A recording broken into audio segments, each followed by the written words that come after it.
में से लगभग 12 से 15 क्वेश्चन इंडियन पॉलिटी से रहता है, मतलब भारतीय राज्य व्यवस्था से रहता है, और लगभग 15 से 18 क्वेश्चन भूगोल से। ऐसा टॉपिक्स है जहां से बीपीएससी हर साल और ज़्यादा से ज़्यादा क्वेश्चन पूछता रहा। प्रमुख कुछ ऐसी जनजातियां हैं जो किसी खास क्षेत्र।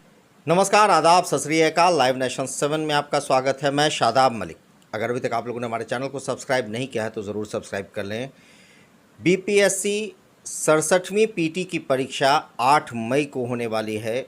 ऐसे में जो समय बचे हैं उसमें इस अंतिम समय में आप अपने को पीटी की परीक्षा के लिए किस तरह तैयार करें और जो आपने पढ़ाई की है उसको कैसे अब कहा जाए कि एक कम समय में अपने को रिवीजन कर लें और किस तरह से अपने आप को पीटी की परीक्षा पास करने के लिए तैयार करें। इस मुद्दे पर हम बात करेंगे। हमारे साथ मौजूद हैं सिविल सर्विसेज की तैयारी कराने वाले मशहूर शिक्षक Sameer sir. Sir, live nation 7 में आपका स्वागत है। धन्यवाद आपको।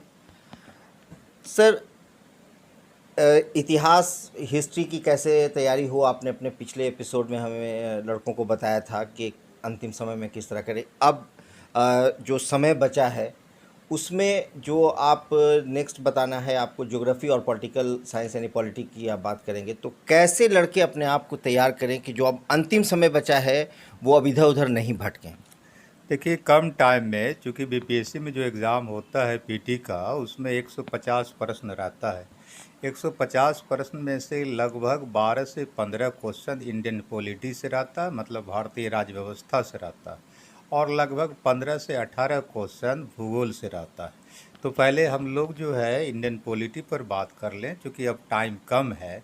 तो कम टाइम में बेहतर जो है रणनीति बना करके कैसे हम अपना रिजल्ट बना सकते हैं, इस मुद्दे पर अगर हम चर्चा करें तो देखना ये होगा कि इंडियन पॉलिटी का सिलेबस क्या है। तो इंडियन पॉलिटी का जो सिलेबस है वो शुरू होता है आपको ब्रिटिश काल में जो विभिन्न एक्ट बने वहाँ से शुरू होता है। तो ब्रिटिश काल में जो भारत के संदर्भ में एक्ट बना वो वहाँ से शुरू होता है। उसके बाद भारतीय संविधान का निर्माण और इतिहास आता है चैप्टर। उसके बाद में जो है भारतीय जो है संघ व्यवस्था है, नागरिकता है, मौलिक अधिकार है, राज्य के नीति निर्देशक तत्व हैं, उसके बाद मौलिक कर्तव्य है।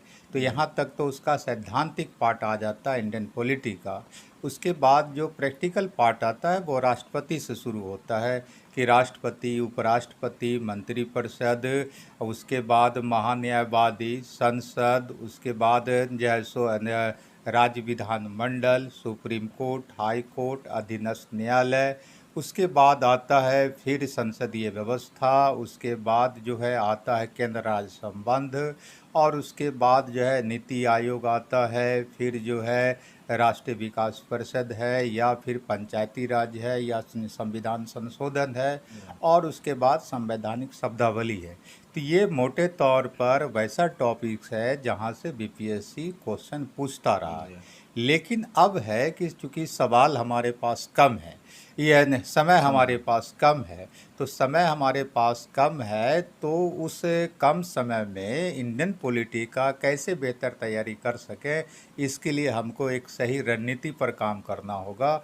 और सही रणनीति पर काम करने का सबसे बेहतर तरीका ये होता है कि हम यह समझें कि जो इंडियन पॉलिटी के अंतर्गत हमारे पास सिलेबस आता है उसमें से कौन कौन सा ऐसा टॉपिक्स है जहाँ से बीपीएससी हर साल और ज़्यादा से ज़्यादा क्वेश्चन पूछता रहा है। तो अगर हम वो मूल्यांकन करें 38वीं बीपीएससी से लेकर के 66वीं बीपीएससी तक के में लिए गए परीक्षाओं का, तो हम लोग देखते क्या है कि 4-5 ऐसा टॉपिक्स है इंडियन पॉलिटी में जहाँ से हर साल बीपीएससी प्रश्न पूछता ही है।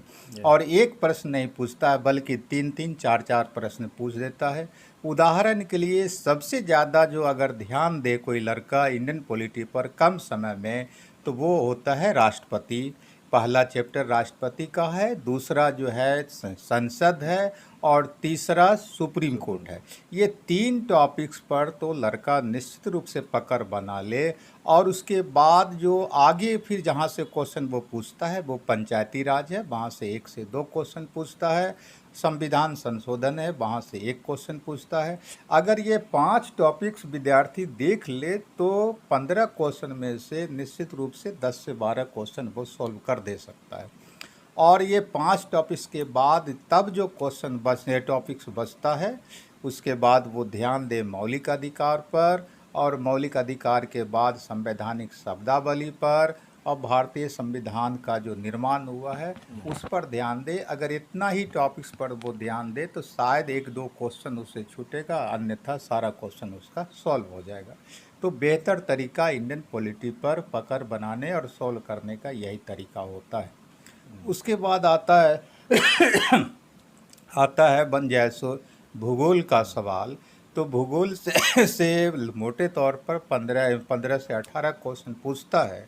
भूगोल का जो पार्ट है मुख्यतः 2 पार्ट है, एक तो भौतिक भूगोल जिसको हम लोग फिजिकल ज्योग्राफी कहते हैं, और दूसरा है इकोनॉमिकल भूगोल, आर्थिक भूगोल।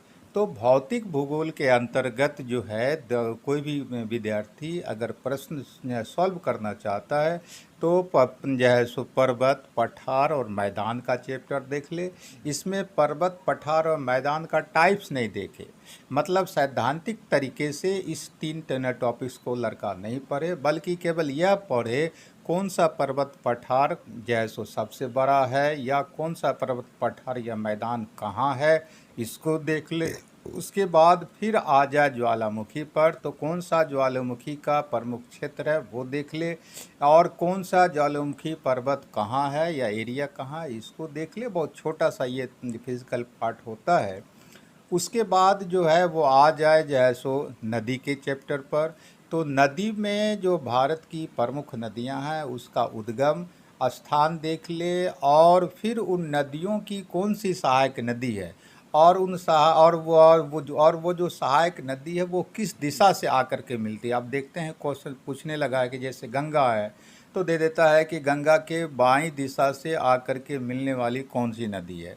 तो इस तरह से बाएं और दाएं से आकर के जो मुख्य नदी में मिलने वाली सहायक नदी है उसको देख ले, और इसी तरह से वो दुनिया के भी पर्वत, पठार, मैदान और नदी का अध्ययन कर ले, तो इससे उसका सवाल सॉल्व हो जाएगा।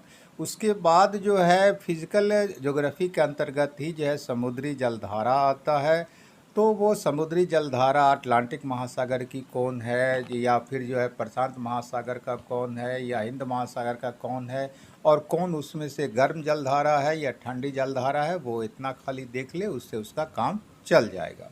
अब हम लोग आते हैं कि जो है आपको आर्थिक भूगोल पर।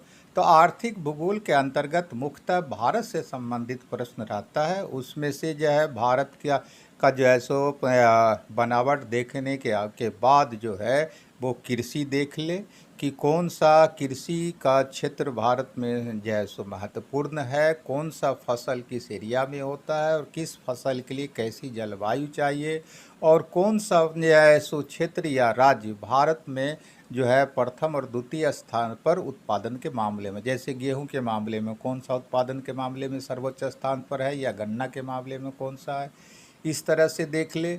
उसी तरह से वो जो है आपको खनिज संसाधन का देख ले। फिर सिंचाई के मामले में देख ले कि भारत में सिंचाई के जो है सो का जो साधन है उसमें से सर्वप्रमुख संसाधन कौन सा है, और जो है कौन सा एरिया ऐसा है जहाँ की किसी खास जो है सो सिंचाई के साधन पर निर्भर करता, जैसे कि कुआं पर, नहर पर, नलकूप पर, इस तरह से वो देख ले।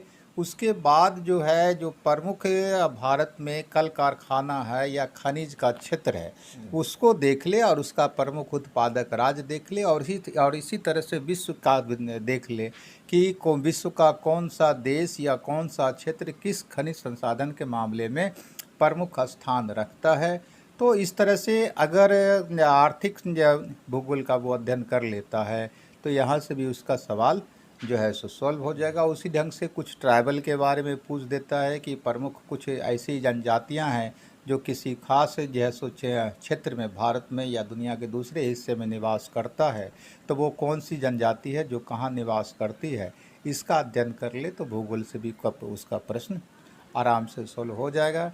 और भूगोल से जो प्रश्न संबंधित रहता है वो सैद्धांतिक नहीं के बराबर रहता है। सारा का सारा क्वेश्चन व्यवहारिक मुद्दे से संबंधित रहता है। इसलिए अगर भूगोल के बारे में किसी का कंसेप्ट क्लियर नहीं भी है तो जिस तरह से अभी हम लोग चर्चा कर रहे हैं उस तरह से वो उसका अध्ययन कर लें तो भूगोल का भी सवाल आराम से उसका सॉल्व हो जाएगा। तो मेरे समझ से कम समय में ये दो तरीके हैं, ये दोनों विषयों के बारे में इस तरह से अगर लड़का अध्ययन कर ले तो कम टाइम में बेहतर तैयारी वो कर सकता है। तो सर एक बात है कि अब जब समय कम है तो ज़्यादा से ज़्यादा प्रैक्टिस करना भी ज़रूरी है। तो ऐसे में क्या कोई सुझाव है आपका कि कौन सा प्रैक्टिस सेट सही है या वैसे प्रश्न जो ऑथेंटिक उनको मिल सकें? हाँ, तो ये है कि चूँकि कम टाइम रहता है तो उसमें बहुत बात इस पर निर्भर कर जाता है कि आप कितना प्रैक्टिस कर रहे हैं। और प्रैक्टिस अगर आप नहीं करते हैं तो आपको अपना मूल्यांकन जो है सो आपका नहीं हो पाएगा कि आप जो जान रहे हैं उसको प्रश्न के रूप में कितना सॉल्व कर पा रहे हैं। तो प्रैक्टिस आराम से करें, ज़्यादा से ज़्यादा करें, लेकिन यहाँ पर एक संकट ये होता है कि बाज़ार में बहुत सारे कोचिंग वाले हैं या फिर जो है सो प्रकाशन वाले हैं जो कि प्रैक्टिस सेट निकालते हैं और प्रैक्टिस करवाते हैं, लेकिन हर प्रैक्टिस सेट या हर संस्थान वो ऑथेंटिक नहीं होता है। तो यहाँ पर सवाल उठता है कि कौन सा प्रैक्टिस सेट या किस संस्थान में जा कर के जो है सो हम प्रैक्टिस करें। तो संस्थान की बात ये हम छात्रों पर छोड़ते हैं, उनको जो बेहतर लगता है वो वहाँ जा कर के करें। चूँकि हम भी एक इंस्टीट्यूट वाले हैं इसलिए दूसरे इंस्टीट्यूट की बात हम नहीं कर सकते अच्छा या बुरा के रूप में। लेकिन जहाँ तक है कि पुस्तक के रूप में जो प्रैक्टिस सेट आता है तो उसमें सबसे बेहतरीन जो प्रैक्टिस सेट है वो नेशनल प्रकाशन का है, जिसके लेखक रजनीश कुमार हैं। उनके द्वारा जो प्रैक्टिस सेट निकाला गया है वो बहुत ही बेहतर है और ऑथेंटिक है। तो मेरे समझ से रजनीश कुमार का आप प्रैक्टिस सेट लेकर के ज़्यादा से ज़्यादा सॉल्व करें, वो बेहतर आपके लिए रहेगा। बहुत बहुत धन्यवाद सर। धन्यवाद। तो ये समीर सर ने आपको ये बात बताई कि किस तरह से आप अपने आप को तैयार करें, अंतिम जो समय बचा है उस समय का सही इस्तेमाल करते हुए आप ज़्यादा से ज़्यादा प्रश्न कैसे बनाएं और कहां से बनाएं, ये सारी बातें उन्होंने बताई। और अगले एपिसोड में हम बाकी बचे जो सब्जेक्ट हैं जनरल स्टडीज़ के उसके बारे में भी सुझाव आपको देंगे। आप बने रहें हमारे साथ, देखते रहें हमारा वीडियो। अगर अभी तक आप लोगों ने हमारे चैनल को सब्सक्राइब नहीं किया तो ज़रूर कर लें, साथ ही साथ ट्विटर हैंडल पर हमें फॉलो ज़रूर करें। धन्यवाद।